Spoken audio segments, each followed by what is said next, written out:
Hai murid-murid, hari ini cikgu nak tunjukkan kamu sesuatu. Lihat situasi yang pertama. Ada peribahasa, jangan menggunting dalam lipatan. Ada peribahasa, jangan menumbuk kawan seiring. Ada peribahasa, jangan menggunting dalam lipatan. Ada peribahasa, jangan menumbuk kawan seiring.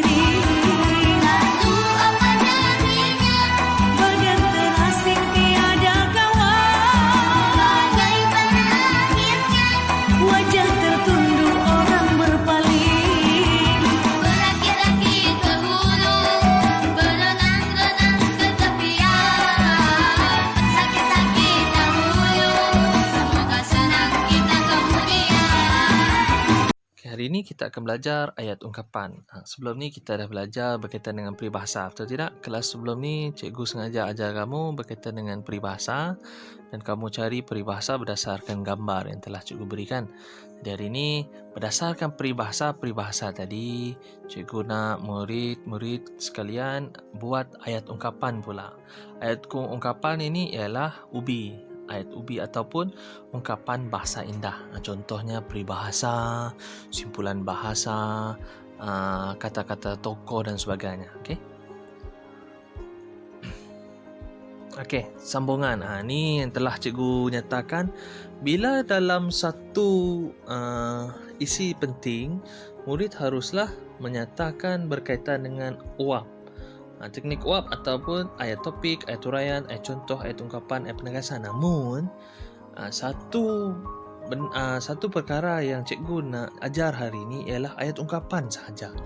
Namun ayat ungkapan ini amat penting untuk menyatakan bahawa murid mampu untuk mendapat markah yang terbaik di dalam karangan ataupun tidak. Okey. Apa kepentingan ubi ataupun ungkapan bahasa indah? Ungkapan bahasa indah ni penting di dalam karangan ialah bagi pemilihan frasa menarik sesuai, dapat membantu pelajar menghasilkan sebuah karangan yang menarik dan bermutu tinggi. Yang kedua, memberi gambaran bahawa pelajar mempunyai kosakata yang luas. Itu penting.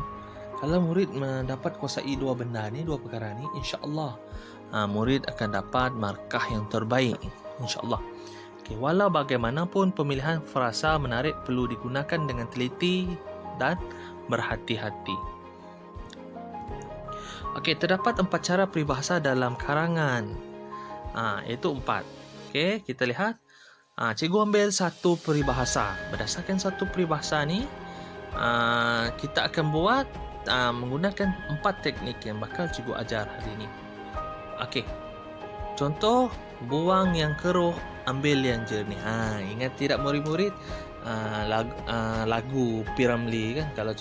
Kalau murid-murid pernah tengok cerita P.Ramlee, buang yang keruh, ambil yang jernih, baru teguh peribadi. Masih ingat tidak lagu P.Ramlee? Maaflah kalau suara cikgu tak berapa bagus, buruk bunyinya.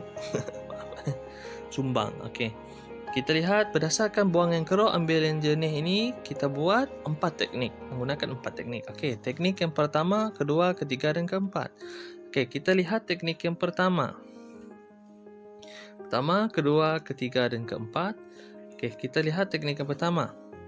Merupakan tempat kosong. Maksudnya tempat kosong tu murid boleh letakkan peribahasa. Murid boleh pilihlah peribahasa yang murid nak. Contoh, buang teknik yang pertama, buang yang keruh, ambil yang jernih, merupakan pepatah Melayu yang menyimpan makna yang mendalam. Ini boleh murid letakkan di dalam AU ataupun ayat ungkapan. Yang kedua, pepatah Melayu ada menyatakan buang yang keruh, ambil yang jernih.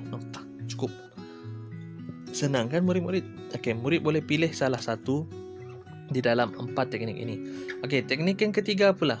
Remaja tidak harus mengalpakan makna pepatah Melayu. Buang yang keruh, ambil yang jernih. Ini ialah teknik yang ketiga. Dan keempat, Masyarakat harus menghayati hakikat pepatah Melayu, buang yang keruh, ambil yang jernih. Okey. Jadi 4 teknik ni murid boleh letak di dalam karangan murid-murid. Jadi tak ada masalah untuk murid-murid untuk cipta ataupun bina sebuah karangan yang menarik, seterusnya karangan yang mantap ataupun lebih cemerlang pada masa hadapan, insya-Allah. Okey, jadi soalan. Ini murid-murid bolehlah buat nanti. Berdasarkan soalan yang diberikan, nyatakan peribahasa yang sesuai untuk perenggan pendahuluan, isi penting dan penutup berdasarkan latihan kita sebelum ini. Okey, boleh murid-murid? Okey.